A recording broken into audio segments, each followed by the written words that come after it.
pero el comportamiento que ha tenido la señorita Betsy Chávez, incluso cuando era congresista y primer ministro y ministra antes, ha sido constantemente de enturbiar cualquier tipo de investigación que se quiera hacer. Nosotros vamos a hablar precisamente con Claudio Cajina, abogado procesalista, de este pedido que se ve a las 3 de la tarde. Bienvenido, señor Cajina, a Exitosa. Hola, Lina, un gusto estar contigo otra vez. Muchas gracias por estar aquí. Bienvenido a Exitosa. ¿Qué es lo que se espera? Porque lo que ha dicho el Poder Judicial o lo que ha dicho la Fiscalía es que hay peligro de fuga, que ella en realidad no ha entregado todos los celulares, que en algún momento se desapareció, no se sabía dónde estaba en Tacna, se le perdió del radar a la policía, a la Fiscalía, que ha tenido que participar, se le vio en imágenes durante el golpe de Estado y procesalmente, usted que es abogado litigante, ve todas estas cosas, ¿hay elementos suficientes para que una prisión preventiva se dé en contra de Betsy Chávez? Lina, para que se dicte una prisión preventiva deben concurrir 3 situaciones. Las 3 deben estar presentes. Que tengamos más o menos evidencia o certeza de la comisión de un delito, y creo que la tesis del fiscal es sólida en este caso, que la pena que se pudiera imponer por la comisión de ese delito sea mayor a 4 años, en este caso la superamos de largo, y el tercer requisito, que es el que más se analiza y quizás es el más complejo de demostrar, es o hay peligro de fuga o hay un riesgo considerable de perturbación de la investigación y de la actividad probatoria que se desarrolla en la misma. Yo en este caso me inclinaría por esto último. El tema del arraigo creo que es discutible. El domicilio de la señorita Betsy Chávez, entiendo que es en Tacna, se ha discutido alrededor de su desafuero y de si esa situación le genera algún tipo de desarraigo, pero todo indicaría que está en Tacna y que ese es su lugar natural de domicilio. Pero el comportamiento que ha tenido la señorita Betsy Chávez, incluso cuando era congresista y primer ministro y ministra antes, ha sido constantemente de enturbiar cualquier tipo de investigación que se quiera hacer. Y yo creo que en este caso en particular el riesgo es manifiesto, lo que acabas de comentar, no ha entregado los celulares, aparentemente ha escondido alguno, decía no recordar números. Entonces sí percibo que por ahí pudiera venir quizás el cumplimiento de este tercer requisito a partir del cual se pudiera justificar una prisión preventiva. Pero sin embargo, ella ya no estando en el Congreso de la República, porque yo recuerdo en otras prisiones preventivas, por ejemplo, la de Keiko Fujimori, se decía que ella manejaba todo, era la líder de un partido político y por esto ella tenía poder. ¿Qué poder tiene Betsy Chávez en este momento en realidad no tiene partido político, ya no es congresista de la República, se le desaforó? Usted me dirá, no, pero siempre ha sido premier, ¿no? Y siempre tiene un peso político eso. ¿Cómo se valoraría esto para una prisión preventiva? ¿Qué pasa? Que la porción de poder que se puede tener o no necesariamente es la que se considera para valorar la existencia de un riesgo de perturbación de la actividad probatoria en la investigación.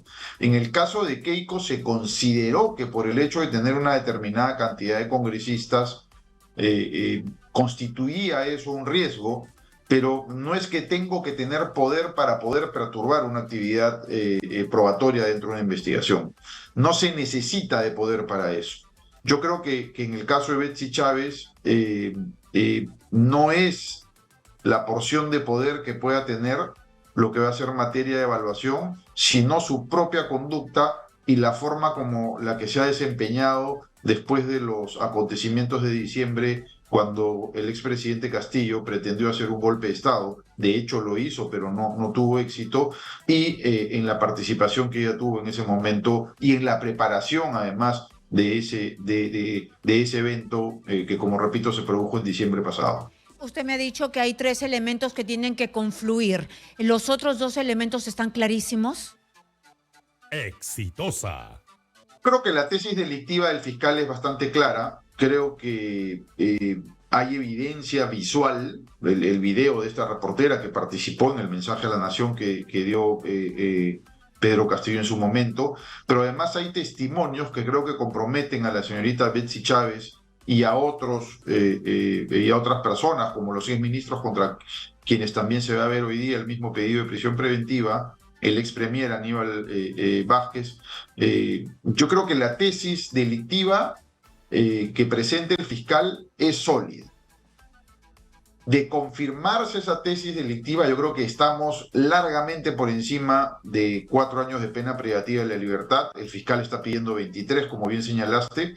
Así que los 2 primeros requisitos creo que están bastante bien probados y acreditados en este caso. Y usted, como abogado procesalista, ha visto que se han seguido todos los pasos para garantizar el debido proceso, porque lo primero que dicen desde el lado que de alguna manera aupa a Pedro Castillo es que se le han negado todas las posibilidades de el derecho, ¿no? A ella sí se le garantiza el debido proceso, ella sí se puede defender. Que tanto en el caso del expresidente Castillo como en el caso de Betsy Chávez e incluso otras carpetas más que se han abierto contra otros personajes del ex gobierno del señor Castillo, no he advertido yo algún tipo de abuso al derecho de defensa o procesos irregulares. Creo que en este caso los actores principales, la Fiscalía y algunas otras entidades han actuado pegados a la letra de lo que señalan nuestros códigos procesales, y por lo menos no advierto algún riesgo por ese lado. No creo que por ahí debieran ir los argumentos de defensa, porque honestamente no creo que puedan tener éxito.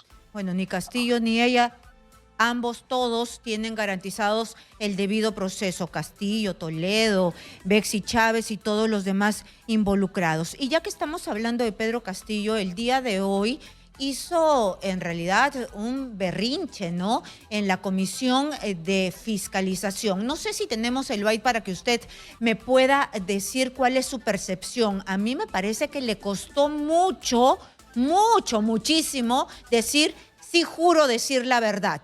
No sé si ya tenemos el byte. ¿Podemos escucharlo juntos, por favor, señor Cajina? Escuchemos. Exitosa. ¿Lo tenemos o se lo cuento al doctor Cajina?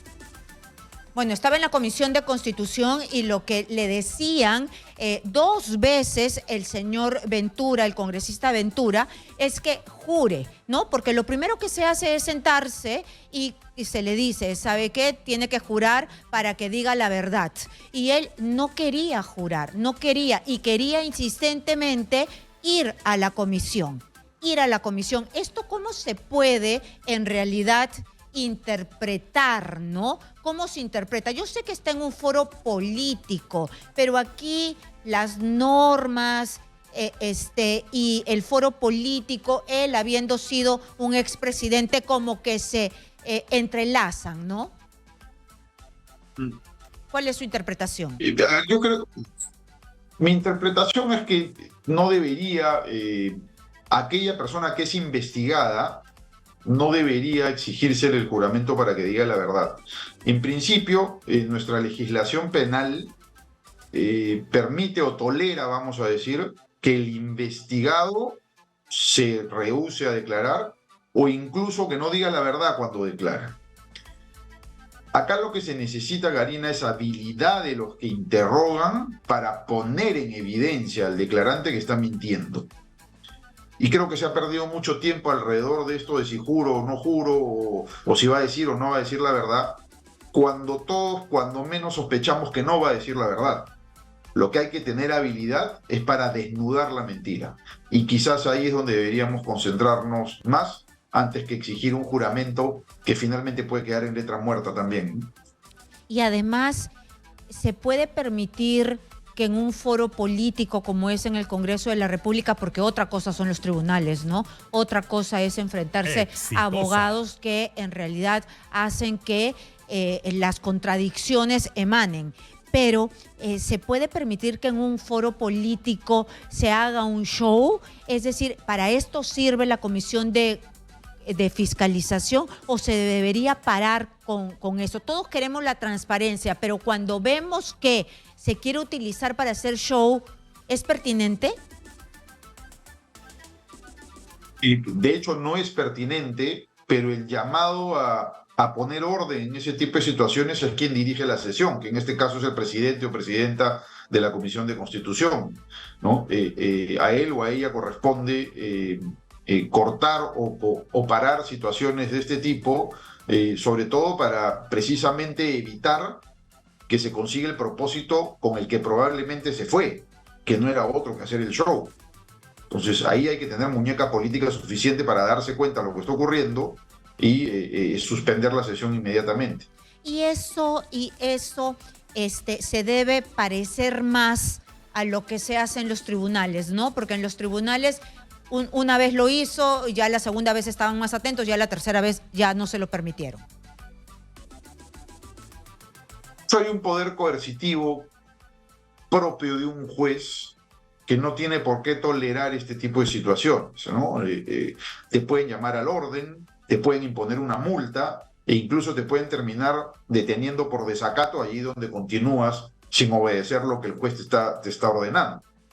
Entonces, son capacidades y facultades distintas las que tiene un juez de la que tiene un congresista en el marco de una comisión como la de Constitución o cualquier otra de las que existen.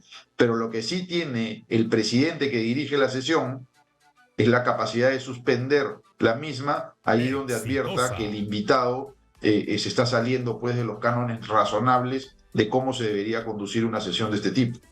Pasemos al tema de la fiscal de la Nación. Ahí tengo dos temas. El primer tema es que me llamó mucho la atención que el fiscal Rafael Vela, se lo pregunto porque usted es un abogado y que no tiene nada que ver con estas partes, ¿no? Y es un abogado procesalista.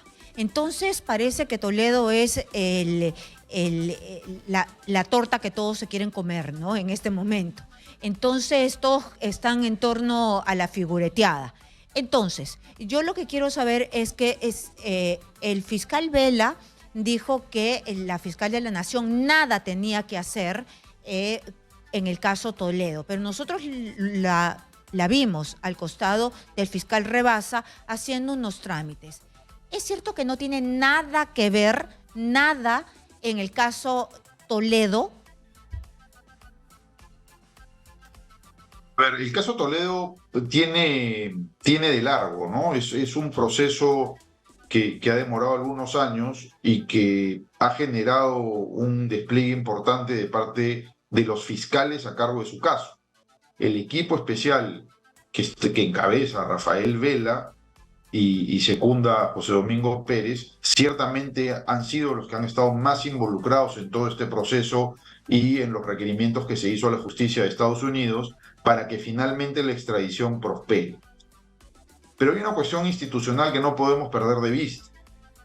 La titular del Ministerio Público es la fiscal de la Nación, y yo no suscribiría al 100% lo que dice el doctor Vela en el sentido de que no tiene nada que ver. Es la responsable de esta institución, y si por algún motivo, por ejemplo, la extradición del señor Toledo hubiese fracasado, no me quedarían dudas que así como le caerían críticas al señor Vela, estas se extenderían a la fiscal de la Nación. Entonces, como titular del despacho, yo creo que representa a la institución y de alguna manera alguna presencia debería tener en la parte protocolar de recepción al señor Toledo y en la tramitación de alguna cuestión menor.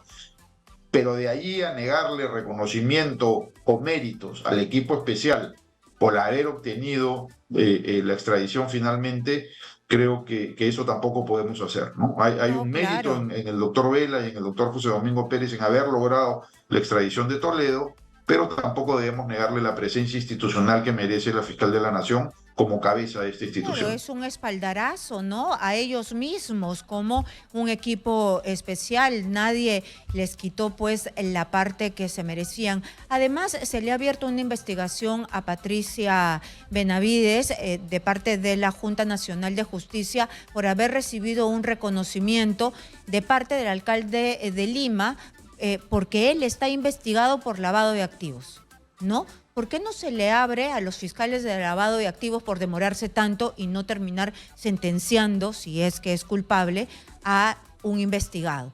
Y además, la fiscal tiene otras investigaciones más importantes, ¿no? La tesis, la hermana, la puntuación para llegar a ser la fiscal. ¿Esto de recibir un reconocimiento es un exceso o no? Claro, yo creo que hay mucho celo alrededor hoy del desempeño de algunas autoridades y esta coyuntura ha generado que probablemente se estén abriendo investigaciones que no tienen mucha razón de ser y que además están encaminadas hacia el fracaso. ¿Cuál es el delito que pudiera haberse cometido por recibir una condecoración que además también es institucional? El de la Municipalidad de Lima, encabezada por su alcalde, pero es un reconocimiento institucional. Creo que es una pérdida de tiempo, pero quizás a tono con estos tiempos políticos donde todo se cuestiona y donde a veces el formalismo va más allá de lo racional, ¿no? Creo que no se va a llegar a ningún lado por ese lado. Efectivamente hay investigaciones más importantes donde deberían ponerse los esfuerzos. Muy bien, muchísimas gracias. Entonces, en realidad va más de lo racional. Muchas gracias a Claudio Cajín, abogado procesalista con quien hemos recorrido todo lo que tiene que ver con el derecho en estos últimos días en la política peruana. Muchas gracias por estar aquí.